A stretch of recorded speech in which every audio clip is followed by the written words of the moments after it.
তো welcome to আর ওতাকা বাচ্চা channel. তো আজকে আমরা খেলবো এক্সট্রিম ব্যালেন্স লেভেল 4। তো এই লেভেল 4 এখানে অনেক কঠিন ছিল, তো বারবার এখানে ট্রাই করার পর জিতলাম।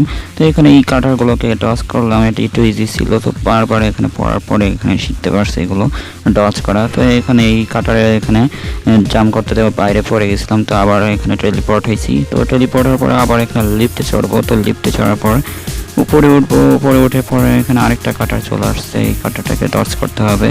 এখানে 2-3 বার পড়ছি, এই কাটাটা এখানে 5 বার পড়ছি এখানে এসে। তো এখানে এখন শিখে গেছি কেমন যাওয়া লাগে। তো এখানে রাস্তা খুঁজে পাচ্ছিলাম না, তো এখানে এসে বারবার পড়ে যাচ্ছিলাম খালি। তো এখানে চেপার একটা রাস্তা আছে, সেই রাস্তা দিয়ে যাওয়া লাগবে। তো এটা মানে সাবধানে যেতে হবে, সামনে রাস্তা নেই। তো এই পাইপ লাইন দিয়ে যেয়েছি, তারপরে এখানে একটা লিফট, আরেকটা স্লাইড লিফট চলে আসছে। তো এখানেই শেষ হয়ে গেছে। তো এই পণ্যটা চলে আসছে আর এখানে লেভেল শেষ। তো ভিডিও ভালো লাগলে সাবস্ক্রাইব করে যাবেন।